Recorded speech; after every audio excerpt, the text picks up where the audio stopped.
Hey guys, and welcome back to Allie and CoCo's Science Show. So today I wanted to talk about something that every living thing on this planet needs to survive. Everything from the tallest giraffe to the biggest blue whale to the teeniest single cell bacteria. It's water. Look at this. Wow. Every living thing you can see right now and the things you can't see right now all require water. They all need water. The Earth is covered in about 71% water. However, only about 2.5% is usable and drinkable for us living things. Yes, it's a very small amount, and all of us living things have to share that small amount of water. However, no worries, because the Earth has this really awesome way to recycle the water. It's called the hydrological cycle, or the water cycle. Now, water has been on this planet for almost 4 billion years, and it's been the same water. This water in my water bottle, this water I'm drinking, maybe a dinosaur drank this water millions of years ago, or I know, or maybe a caveman drank it, or maybe Taylor Swift drank this water, I don't know, or Lassie. How does it work? Let's go over here to our boiling pot of science. Let's pretend this pot is the ocean, and we need to add energy in the form of heat, and that will come from the sun. I think he's pretty cute, I don't know. The sun adds energy to the water molecules in the ocean. And if they get enough energy, the water molecules will evaporate and become water vapor. So you can kind of see that water vapor coming out, that steam. As long as that burning ball of star is shining, we have evaporation taking place, whether it's from a big pool of water or the ocean, or straight out of the leaves of plants. Water, as we speak, is gaining enough energy to leave the leaf it, and head up to the sky. It's called transpiration. It's really cool. Now, you may not be able to notice evaporation taking place on a large scale like the ocean.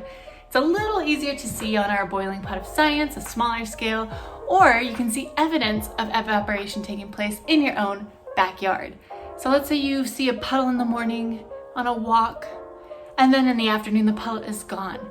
That's evidence that water molecules went from the surface of the Earth up into the sky as water vapor through evaporation. Now, after evaporation, water droplets will reach the Earth's atmosphere, which is our lid here.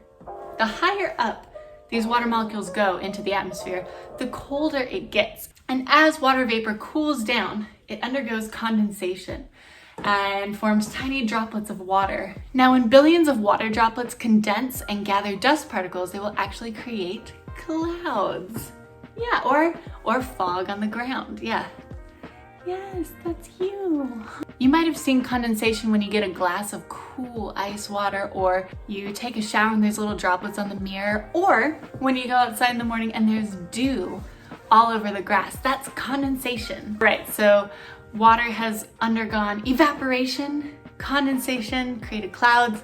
What happens when so many of these water droplets form together? They just get heavier and heavier and heavier, and then gravity takes over and we have precipitation. Precipitation is water falling to the Earth in the form of rain, sleet, snow, hail, and then the water continues to follow gravity and flows all the way down to the lowest point of elevation.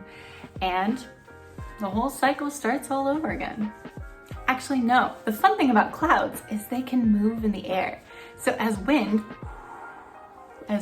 pushes the clouds, what evaporates in one location may rain down in another location. So yes, the water you're drinking right now could have been in a completely different part of the world yesterday. Great question, Colette. There are 2 ways that water can be purified. The first is using natural ecosystem services, which are basically cool ways that the planet provides things for us for free. I do love that word. Plants can use their roots to filter the water as it descends into like an aquifer, an underground water reserve. Where I'm from in Texas, gets their water from an aquifer. So having these ecosystems and their services intact is so important, not just for water purification, but also for flood control. So these ecosystems usually soak up all the water into their ecosystem where it runs down at a manageable rate. However, when we destroy these ecosystems, we can have some pretty severe runoff, which can lead to big time flooding or picking up toxins and garbage along the way and taking it to a beautiful body of water so it's unusable. Ecosystems provide so many services for free, and without them, we might not be able to survive, or it might be really expensive to try and replicate these services.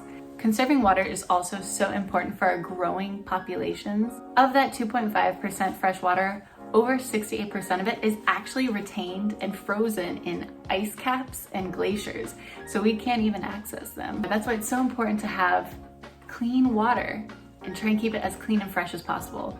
It's so important. Actually, yes. You know what? Let's take a little field trip. Okay guys, so we are here at an abandoned wastewater treatment plant. They closed this one in the 40s when they opened a more technologically advanced facility. But this one is very special because, well, first off, they use underground spring water that they tapped into, and that's where they would get their drinking water for the whole city. You'll also notice that, yes, nature has kind of taken over the area quite a bit. But you'll notice that as you go from each consecutive pool, the water gets clearer and clearer. It uses a very natural technique of filtering the water. It allows sediments to settle and only allows the clearest and cleanest of water to pass through to the next pool. It's super cool. We still use these kinds of techniques in wastewater treatment plants today, but we also use a few other cool things like passing all of our water through finer and finer sieves until we have the clearest water, and UV treating the water. I also once went to a wastewater treatment plant that would use goldfish, not the snack, the actual animal, to eat the sediments. So they would just have goldfish in their pool, the sediments would be on the top, and the goldfish would eat them, and they'd clear the water and move it to the next pool. So you'll also notice a lot of that green stuff on the surface. That's duckweed, the smallest flowering plant. But anyway, this is how old wastewater treatment plants worked.